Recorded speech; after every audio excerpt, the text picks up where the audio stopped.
Being passive. In talking about external considering, it is noted that it's necessary to be passive toward others. So it is now possible to speak of the work interpretation of being passive. What is the central theme of this work with regard to its practical side, with regard to work on oneself? What does inner change mean in this context? Practical work on oneself is directed towards making something passive in us which is presently active, and something active which is at present passive. Personality, which is active, must become passive, so that essence which is passive can become active. This is the central idea of practical work on oneself. The work is a secondary education. As we embark on our journey, life must develop personality so that it surrounds essence. This could be termed our primary education. Later, if an individual wishes to go further in their development, personality must become passive, so that essence can grow and in turn become active. We can see here that a reversal must gradually take place. First of all, a child is born with only its essence active. Then life forms personality, as a covering around essence, and personality becomes dominant. This situation will remain unchanged unless a person begins to work on themselves.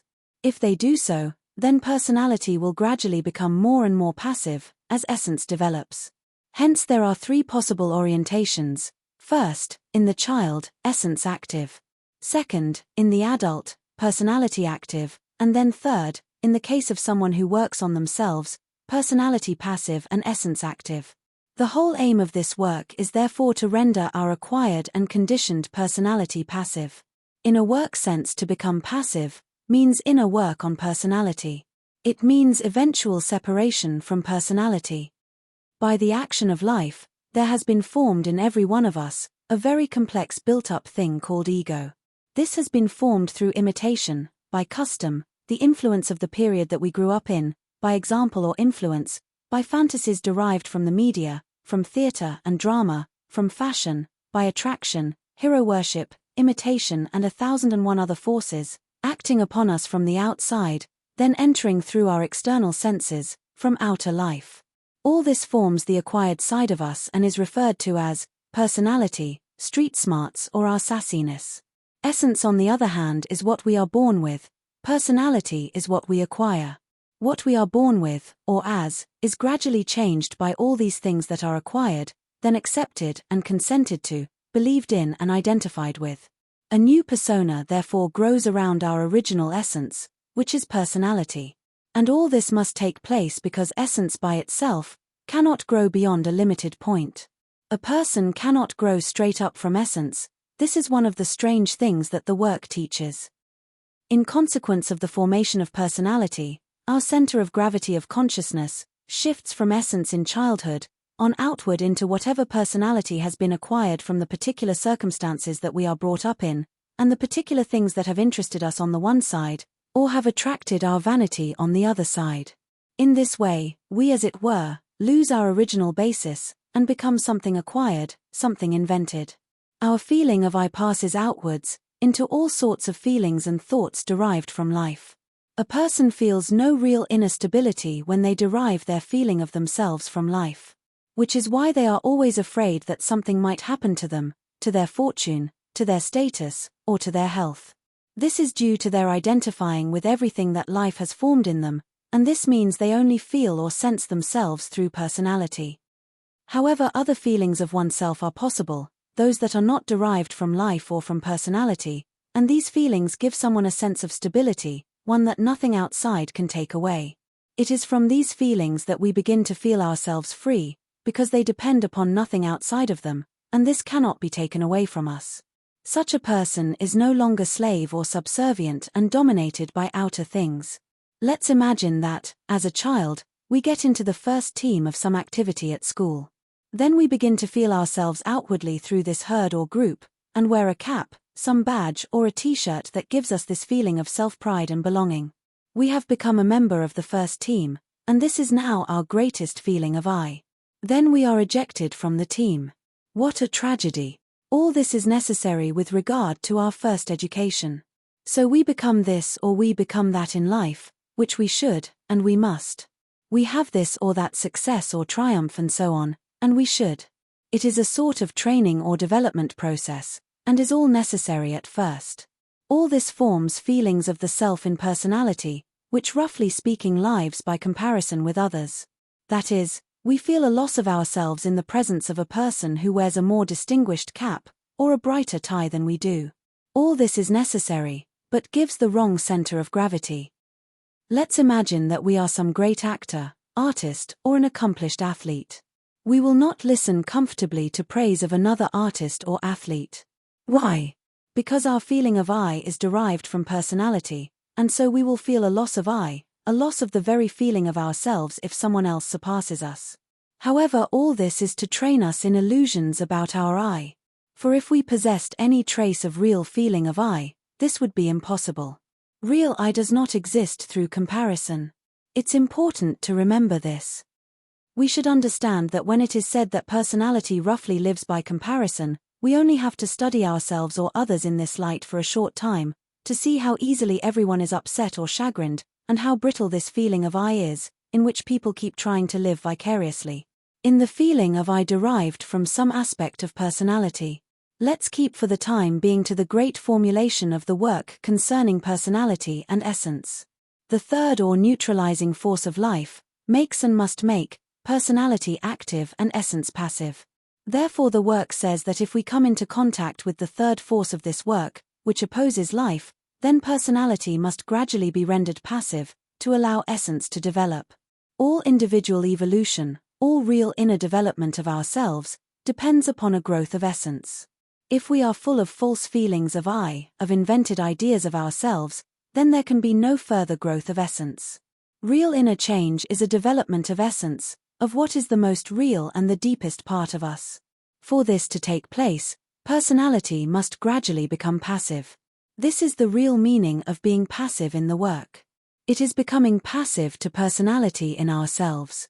So when it is said that in real external considering, we must become passive, the meaning is that we must become passive to the reactions of our personality. And this requires the most conscious and most concentrated work on oneself. It requires a very active conscious inner state. However, we must not suppose that we are capable of reaching this state in a moment.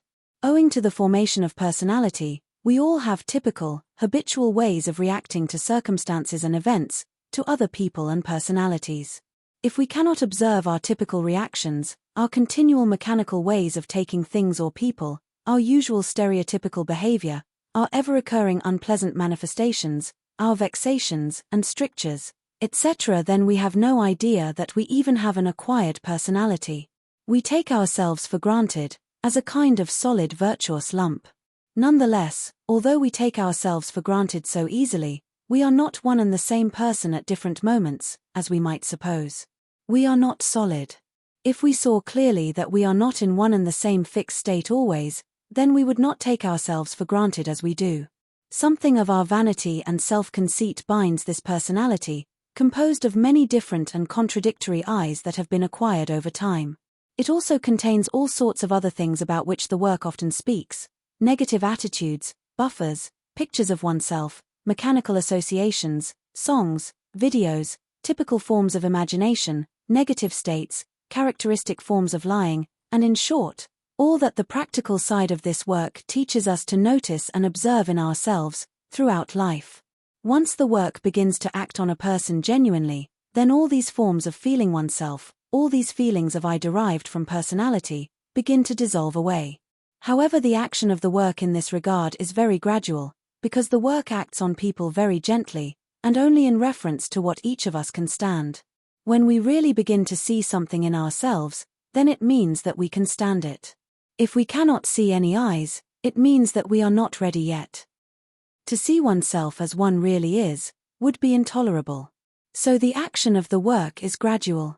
We may begin to see something, some eye that we do not perhaps quite like, but we cannot be freed from it, until we either see or know some better eye, and prefer it, or until we can be freed from this eye without danger to ourselves.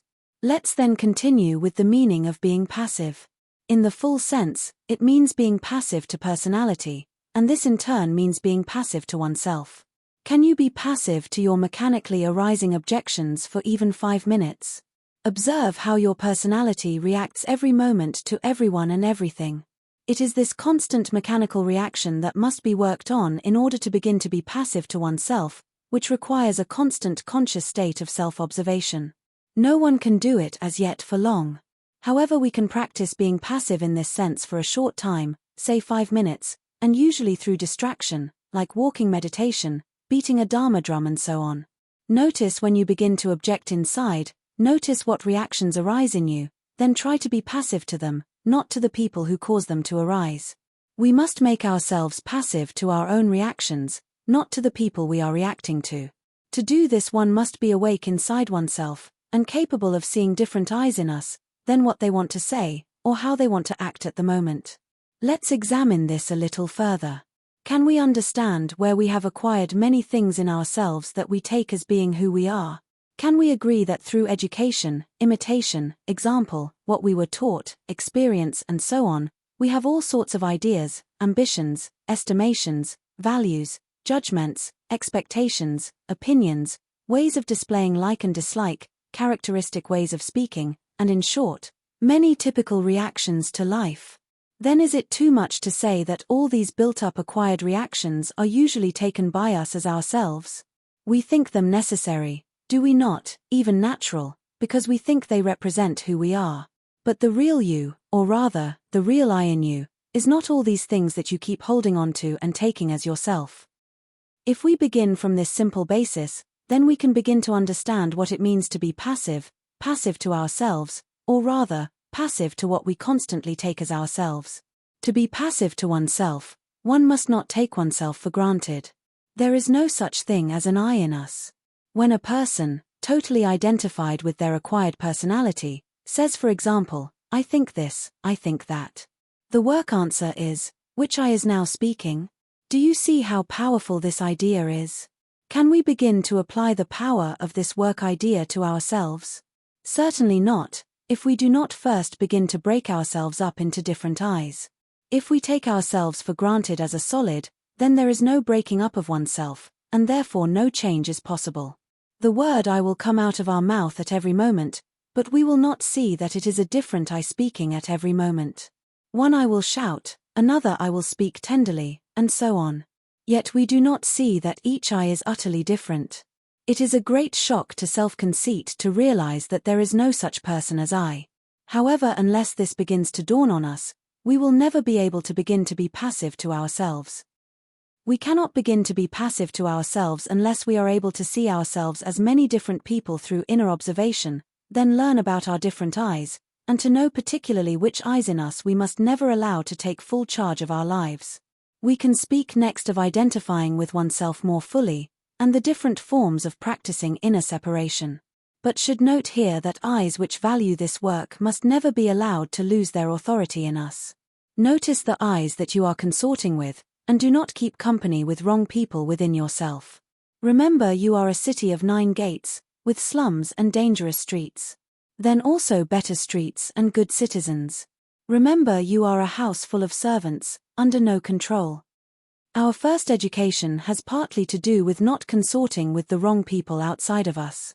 Our second education is about not going with the wrong I's within our inner spaces. Our first education is external. Our second education is internal. Life does not give us the second education. Only esoteric teaching gives us this second education, for those who might be looking for something different from everyday life.